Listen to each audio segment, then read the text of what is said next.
There are 24 kinetic and 20 energy weapons, making up a grand total of 44 legendary and exotic hand cannons in Destiny 2. And I ranked them all in a not tier list, because on this channel, we don't really do normal tier lists. We tend to go by the broader categories of bad, okay, good, great, and elite, to sort out the finite impactors from the ballyhoos, with a bit more nuance, care, and feeling. Like sorting out the Ole Gunnar Solskjaers from the Jurgen Klopps. So it's still a tier list, but with words. And for the first time ever since doing these tier lists, I decided to consider PvE, which immediately posed a real problem. Using a hand cannon in PvE is a bit, well, strange. There's nothing they can do in the mid-range that their special ammo weapon can't do even better. Their magazine sizes are too low to deal with enemy-dense content, and in under-level content like Neomuna, their damage numbers aren't exactly blowing anyone away. They're only real utilities in stunning champions, but only in the seasons when they have a mod up. Hell, I even ran a poll on Twitter to ask what place they have in PvE, and the overwhelming response was, they don't have one. Since enemy dense content is now the default, any primary that isn't an SMG is incredibly disadvantaged. SMGs are better close up, scouts are better further away, and specials and heavy are there for everything else. The only real reason to use a hand cannon is for personal enjoyment and dank memes involving Lucky Pants. So for this reason, I've decided to leave PvE off the table entirely. If we do this again in the future and hand cannons have a place in PvE by then, we'll revisit it. But for now, we're judging hand cannons by the following criteria. 1. Their outright PvP performance, 2. Their overall package of stats and perks, and 3. Their outright gun feel and usability on both inputs. There's going to be some stuff you agree with, a lot you might disagree with. But before you leave a comment with your superior suggestions, let me tell you something. When I woke up this morning, I was clean shaven. That was 2 hours ago. So if I grow hair that quickly up here, you can only imagine how quick it grows in some other places. I take the condition of being melanated very seriously. I only want the best tools to trim my hedges. That's why I'm delighted to say that the sponsor of today's video is Manscaped. Manscaped sent over their luxury grooming kit, the Performance Package 4.0. It comes with deodorant, toner, a pair of boxers, this fancy travel bag, funny newspapers to use as a shaving mat, the weed whacker nose trimmer, and of course the star of the show, the lawnmower. You see this plasticky looking thing over here? That's actually the blade. It's a specifically engineered ceramic blade designed to cut thick or coarse hair without the risk of nicks and scratches and general pulls. So you can scape away your 7 pubic hairs without worrying about looking like the first time you tried to shave as a teenager. And I can personally confirm that this thing works really well in the shower and can certainly handle foliage of high density. So if this sounds good to you, click the link in the description below and use code ASC Nomad to get 20% off any Manscaped order with free international shipping, plus 2 free gifts with your order. And for the love of God, do it, okay? A brown man is statistically going to know a lot more about ball stank than you will. Thanks again to Manscaped for sponsoring this video. Right, let's get back to it, shall we? The bad hand cannons are not necessarily terrible weapons, but a combination of having very few PvP-minded perks, as well as feeling quite lackluster on the battlefield. It's perfectly possible to pick one up and enjoy the experience they have to offer, much in the same way one could choose to put ketchup on eggs. It's your life, but there is a better way to do things. You ever heard of Tabasco? Ariana's Vow is the first up because, like we said in the exotic not tier list, being a sniper-esque special weapon that doesn't kill on a headshot just isn't it. Legendary snipers do its job for it. It's still a really good PvE workhorse for taking down champions, but even there's better anti-barrier options these days. Definitely not worth your time in PvP, right at the lower end of bad for our new sliding scale graphic. Finite Impactor is proof that whilst Bungie very often hits with their weapon designs, they can still miss with the weapons themselves. It's an energy 140 RPM with terrible stats and has a really strange perk pool to match, providing no real reason or incentive for its existence. It does have elemental capacitor, but if a hand cannon is going to be taking up your energy slot, there had better be better reasons for it than that. Terrible weapon, right at the back of the new scale. The third incarnation of the Ikelos hand cannon has been really interesting to use in PvE, especially with volatile rounds triggering repulsor brace. But in PvP, there's not much going for this 180 here. Its poor stats, especially in the range department, make for a really weird experience on the field.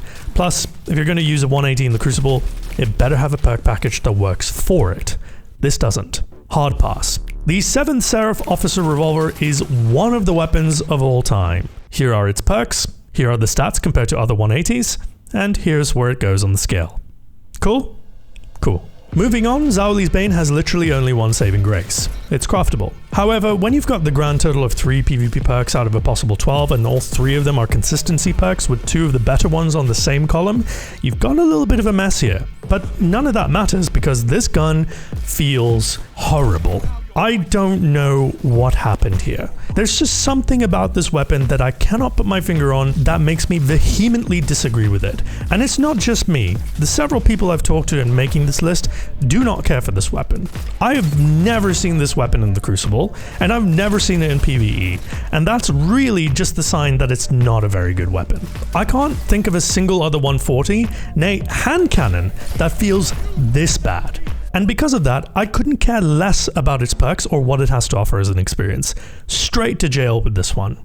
Spicier start than I was perhaps intending, but that's the bad stuff out of the way. Let's get on with it. The okay weapons are the weird ones, the oddballs that never really found their footing in the wider meta. They're misfits, but they can do the job when called upon. Just not as well as others. Let's begin with Annual Skate, which at one time was considered a sleeper option but now has been so badly power crept by everything else that there's nowhere for it to go on this ranking list. It's definitely not a bad weapon, but the lack of a serious origin trait and a selection of perks that's 6 of one, half a dozen of the other, makes this weapon just firmly okay.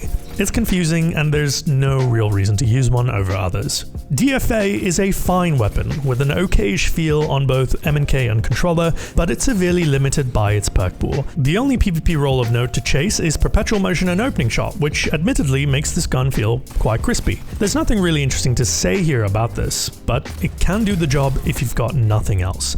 For that reason, it's just solidly okay. Next up is yet another Trials of the 9 weapon that was brutally murdered. Judgment.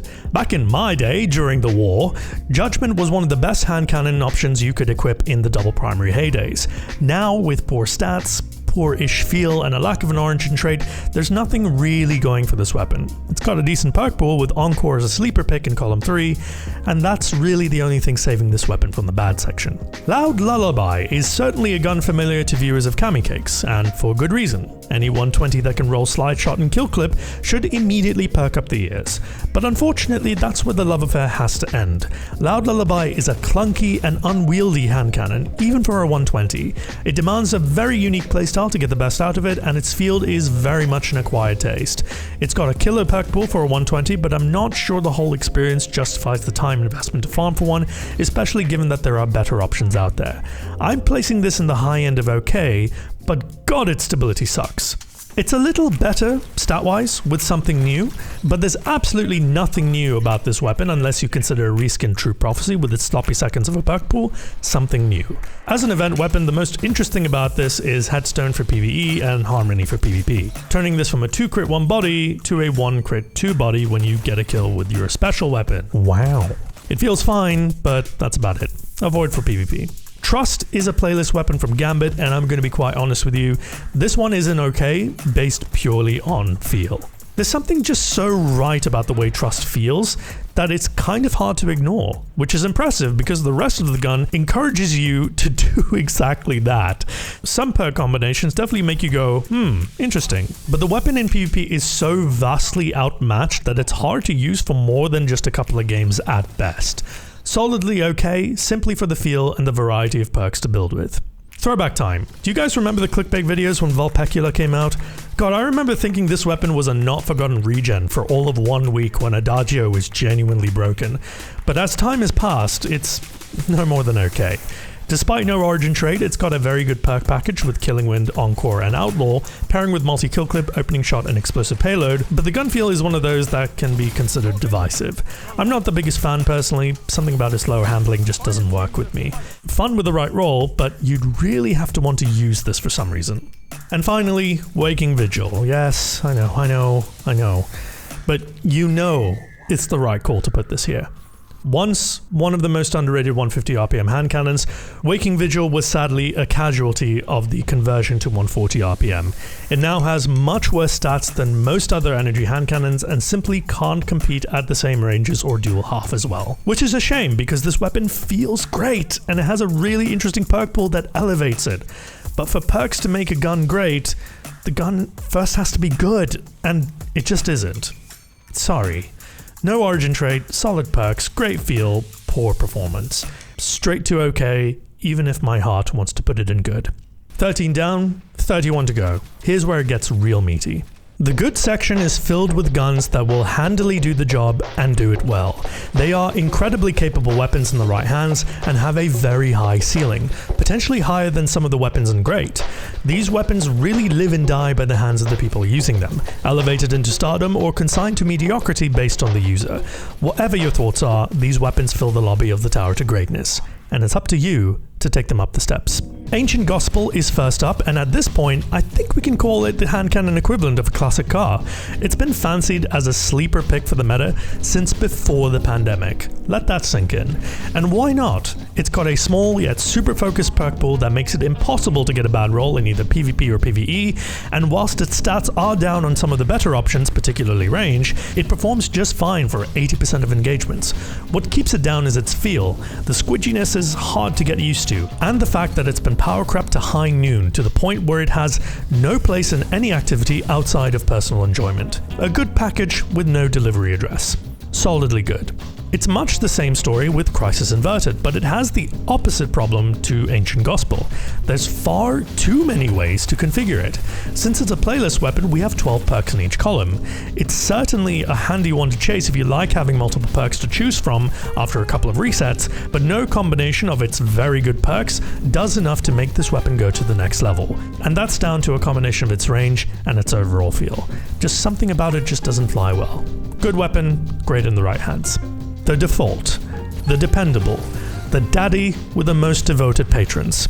It's Dire Promise. It seems like downright psychosis to be delivering the perception that this dutiful partner of many a drawn profile picture be placed simply in good. It has it all. Delectably piquant perks with a distinctive yet palatable feel with all-round performance to delight any player. But the fact of the matter is, it's been power crept out of contention. There's just so many better options now in this slot, but it can still very much be argued that Dire Promise is definitively premium amongst all the offerings, still. So for that reason, it's in the high end of good. Frontier's Cry is the next 180 RPM hand cannon to make this list, and it's actually pretty good. It's a stat monster for its class, with great range, stability and handling, all very important for dueling when your time to kill is 1 second. The perks aren't anything special, and that's why it's only in good, but the feel of this weapon is sublime. Focus one next time Iron Banner rolls around, especially if you're on console or play with controller. Malfeasance has 95 stability, a stupidly high 63 airborne effectiveness value, and deletes anyone and anything that has the misfortune of protracting a firefight with it. 5 hits and your opponent is gone. Aside from that, it's very comfortably the best dueling 180 RPM hand cannon in the game and just feels excellent. I'm not really sure it's worth the exotic slot, but in 6s, in the right hands, it can be quite fun to roll a lobby with it. Nation of Beasts may have been budget Fatebringer in the past life, but currently it's just a remarkably solid package all around. One of the few hand cannons to roll the explosive payload and opening shot combo, this weapon can be spec'd to be a really good dueling weapon, provided that you can get enough of them to drop from the last wish in the first place. Surprisingly capable, if a little dated and power crept. This one might be a little contentious, but I believe what Pure Poetry lacks in outright versatility is more than made up for in its performance and pure gun feel. It's the second playlist hand cannon in the good section, and that means, once again, 12 perks in each column to choose from, though due to it being a 120, you're probably going to default to Perpetual Motion in column 3. Being a Hake weapon also helps, as Hake Breach Armaments helps take down those Titan shields a bit quicker. There isn't a whole lot that's actually holding this gun back if you get a roll to tame its so-so stat package. This weapon is surprisingly solidly good. Survivor's Epitaph, aka Not Forgotten at Home, is exactly what it is. The gun feel and performance with the damage perk that allows for 3-tapping remind me of those Halcyon days of comp, terrorizing everyone that had the misfortune of getting in the way. Now though, this is the cover act after the band have retired, albeit a damn good one at that. Despite the playlist weapon thing of having 12 weapon perks in each column, you kind of use Survivor's Epitaph for that rapid hit and kill clip experience. Beyond that, there's nothing supremely desirable about this except for above average handling for a 180. Big whoop. High end of good when it gets going, but otherwise solidly good. Finally, Thorn. Man, I can't do this again. Because every time I do, I'm reminded of how great it used to be. Now, range issues, stat issues in general, inconsistent performance when dueling in the mid-range, It's fine. It's just not great. I don't want to talk about Thorn anymore, it's depressing. And that's all we got for the good. Remember, most of these can do the job just fine, and some, you could argue, deserve to be higher than this. But once you see what's in the next two sections, you'll be more understanding of these placements. Let's get on to the really good stuff. The great weapons are the best of the rest. These will never let you down, and in certain situations can even exceed the potential of the elite. Their overall packages are strong, their performance is even stronger, and they only have a few bad points that can be mitigated through builds or playstyles. If you use these in the top end of PvP, you're giving up better options, but you're not going to be super far behind. Let's start with a surprising one. Bottom Dollar, which is a Gambit playlist weapon, and that's the main reason you don't see this around as often. For a 120, it has some above average base stats and the mother of all perk pools, ensuring that you're able to find a role that suits any kind of playstyle that you want. Feel wise, it can be a bit of an acquired taste, but the performance cannot be denied, and if you need an energy 120 but can't get an igneous hammer, this is what you're looking for. Pretty solid and very underrated weapon for PvP.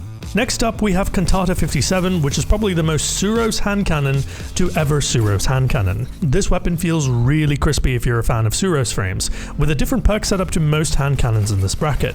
You can either go for full consistency in Eye of the Storm and Opening Shot, full versatile with Rapid Hit and Rangefinder, or go full oddball with Steady Hands and Time Payload, and it'll do a great job. Suro Synergy is really the icing on the cake here, and I don't have a whole lot of bad to say about this weapon except for maybe the fact that the range can feel a little wanting sometimes. Solidly great. Fatebringer is considered elite by a lot of PvP players, and it's easy to see why. Above average stability and handling for a 140 that has the potential to go even higher with adept mods and masterworking. It feels just as you'd expect. It's just a shame that there's only 3 perk combinations for PvP: Explosive Payload with Opening Shot or Eye of the Storm. Kill Clip is okay for 140s and 6s, but outside of that, the rest of the stuff is pretty niche. For that reason, it's hard to place it higher than great, but it deserves to be borderline elite for its overall performance. Lumina might be a bit of a spicy choice for great, but I'm going to stick with my guns on this one. Ever since they corrected its stats, it's now good enough to compete at this end of the spectrum, and its exotic perk grants you Noble Rounds, which heals your teammates, and gives you a 25% damage buff for 10 seconds. That's enough of a huge plus in my books to offset the fact that 3 times out of 5, you might get outranged by other hand cannons. Play this right though, and it's a wonderful tool for you and your team. Luna's Howl and Not Forgotten are 2 sides of the same coin essentially. They have the same 2 perks in Zen Moment and Magnificent Howl, but offer vastly different experiences. Luna's Howl is more stable and more agile, whilst Not Forgotten duels at greater distances.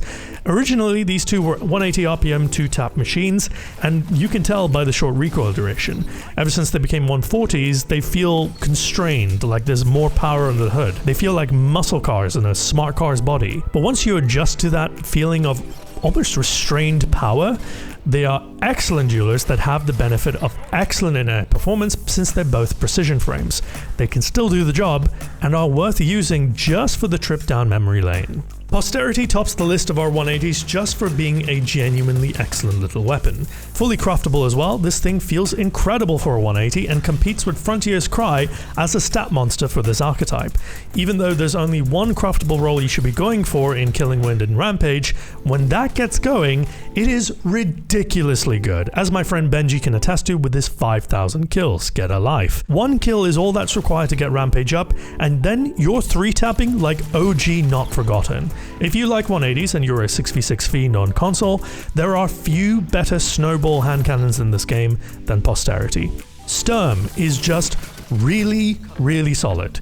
A stat and dueling monster of a 120 with the ability to one-shot when paired with Drang, this weapon really hits all the right notes. It's a bit of a weird one to get used to, and you do really need to have Drang equipped to get the best out of it, but its capability speaks for itself. It's not for everyone, and it has limited use in high-end PvP like Trials, but if you see someone rock this combo in 6s, be afraid. Be very afraid. Sunshot is the last 150 RPM hand cannon in the game, and it is incredibly satisfying to use. Explosive 3-taps that happen slightly quicker than all 140s, and it's a nightmare to duel against. That being said, its base stats in general are rather poor aside from airborne effectiveness, and in the exotic not tier list, this was enough to make me list it as only good.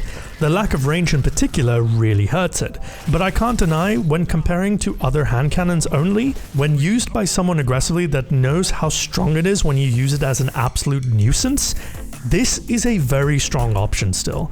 And finally, the last word is a legend. Despite the countless nerfs, it's still somewhat sentient on controller, quite usable in MNK these days, and fully able to rip everyone's face off. It's fallen out of fashion during this SMG meta, but it's still a very deadly killer. Go and reacquaint yourself with it, and watch how surprisingly capable it still is. Solidly great. And that's what we got for the best of the rest.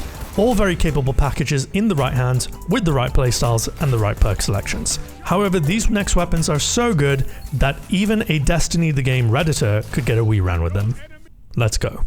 You know the drill by now, chances are this isn't your first not tier list. The elite hand cannons are the very best of the best. We begin with the perennial number one, Ace of Spades, Memento Mori, Permanent Radar, a ridiculous amount of range, Firefly for added oomph, high caliber rounds to flinch your opponents, few hit harder than this. It's the ultimate hand cannon, and it's a legend of the Destiny franchise. This is undeniably, concretely high elite. Austringer is a hand cannon that you either main without exception, or you cannot bring yourself to love, but there is no denying just how ridiculously good it is. It's fully craftable, and whilst it doesn't have the greatest selection of PvP perks, it's got more than enough options to tune it to the way you want to play. Eye of the Storm, Snapshot, Outlaw paired with literally any fourth column perk is going to bring you results that you can't deny. But the number one reason it's an elite for me is just the way it feels in the hands. This is a classic Destiny 2 hand cannon, and it deserves its place at the top. Another not tier list and another opportunity to extol the virtues of Crimson. How this thing continues to exist in its current form is absolutely beyond me. This pulse hand cannon combo has incredible range, flinches like a crack addict, heals you on a kill, and reloads your gun in the process. This gun is everywhere on console, but on PC, it performs just as well on MNK. I said it before and I'll say it again. You're an idiot for not using this weapon. Exalted Truth would be in the high halls of elite if there wasn't another void hand cannon standing in its way, but this Suros Trials weapon can literally do it all. You can chase a roll for 6s, for 3s, or even just general Crucible shenanigans and it will perform remarkably well. Its stats are really quite good for a Suros frame, and having 3 origin perks doesn't hurt it one bit. It also comes with shot swap, making it ideal for shotgun apes and other highly aggressive playstyles. But my word, does this thing feel smooth. It may not be top dog in the slot, but it's got tons of personality and a heap ton more performance on top of that. Elite. If you ever wanted a poster child for gun feel in Destiny 2, it would have to be Ice Luna. This was one of the earlier weapons to fully power creep Dire Promise out of meta contention, and when you use this thing for half a game, you'll feel why. It has an excellent complement of stats and perks, including a very underrated combination of Perpetual Motion and Harmony, but you can also opt for more consistent perks as well. It offers the right blend of consistency and utility to go along with its excellent feel, and it just hits right in the Crucible. It's a harder one to farm for, but my god is it worth it. I will contend that Hawkmoon continues to be underappreciated in this game. Precision-based buff that allows you to one-bang a Guardian even in a super? Say no more. Aside from that, its random rolls allow for a broken stat package that easily makes this one of the best feeling hand cannons in the game, especially on controller. It's really difficult to master, especially if you're someone who just likes to spam their hand cannon shots, but if you're someone that likes to take it slow and play around your opponents and play a more controlled game, Hawkmoon is the weapon for you. High elite. Igneous Hammer is the messenger of 120 RPM hand cannons. This thing is so wildly tuned that a good argument could be made for it feeling almost exotic adjacent. Besides its unique aesthetic and gun feel, it's one of the few 120s that you can feel comfortable dueling with due to its high stability out of the box. Pair that with a really cool selection of perks like Quick Draw, Encore and Overflow in column 3, mixed with Snapshot, Rampage, Moving Target and even Elemental Capacitor, and you've got a winner on your hands. Highly versatile weapon that can do the job anytime, anywhere. I love it. That Void hand cannon I mentioned earlier, you know what it is. It's Palindrome. Of course it's Palindrome. And right away, I have to give it a very unique award. The most boring hand cannon in this game. You know how Manchester City are like super stacked and play really slick football and win everything to the point where it's predictable and boring? Or how Red Bull Racing are compared to literally any other team in the Formula 1 grid for 2023? That's what Palindrome is. It's so f***ing good, it's annoying. And it does it by being technically perfect and statistically overpowered. There is no personality to this weapon. You're going to win your ones 10 times out of 10. It's 200 grams of oven-baked chicken with broccoli and rice. It's the perfect meal. But at what cost? High elite. Jesus Christ. Rose is simply remarkable. A lightweight 140 that was seemingly concocted by Walter White to have the perfect trifecta of stats, feel, and perks. And that's precisely what it had to be, being a reward from Comp, whose alumni include some of the most sought-after weapons in Destiny 2 history.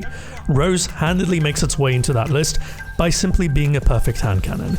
It's not a range monster, but the excellent stability, handling, and reload speed, and the lightweight bonus to movement more than makes up for that. So many combinations turn this into a stat monster, and yet chances are you don't have your perfect role for it because as a PvP main, you were made to suffer, and Bungie knows it. Because this weapon really gets and understands what it means to be a hand cannon user, it's high elite. Round Robin is a weapon that's really started to come into its own in the SMG meta, and for good reason. It may be the ugly duckling of the largely PvE-focused Neomuna weapons, but its best selling point is that it's craftable with keep away and kill clip. It has a lot of niche perks for different playstyles that are not too common, but you can't deny that crafting one with stability-centric barrel and mag perks doesn't perform. It takes some getting used to, the weapon feel isn't everyone's cup of tea, but this is comfortably one of the best 120s in the game and works really well in 6s. The Steady Hand is a fantastic weapon and has a small but devoted band of believers. From a feel perspective, it definitely feels more cannon than hand, but it's elevated by an extremely impressive perk pool. Every single perk in Column 3 is a certified banger for this archetype, whilst Column 4 offers your choice of versatility in Swashbuckler, utility in Wellspring or Mulligan, or consistency in Snapshot or Iron Grip. It's hard to get a bad roll of this weapon, and if you can adjust to it, this is an excellent 120 for every game mode. A very good weapon all around, and one of my personal favorites on mouse and keyboard. And finally, True Prophecy in many ways feels like the PvE brother of the Steady Hand, not least because they use the same gun model and firing sounds, insert reskin content joke here, but I find this more compelling because its perk pool is tighter and offers experiences you wouldn't normally think would be an option. Like Igneous Hammer, it offers Overflow and Rampage, something that can really get you going after a single kill, but it also has Opening Shot and Explosive Payload to give yourself the edge you need in mid-range combat given its low time to kill. There's no ricochet rounds here to add stability, and that's a big minus, especially on controller, but with its selection of sights instead of barrels, the entire package is so compelling that you can't help but fall in love with how easily the kills come on this weapon.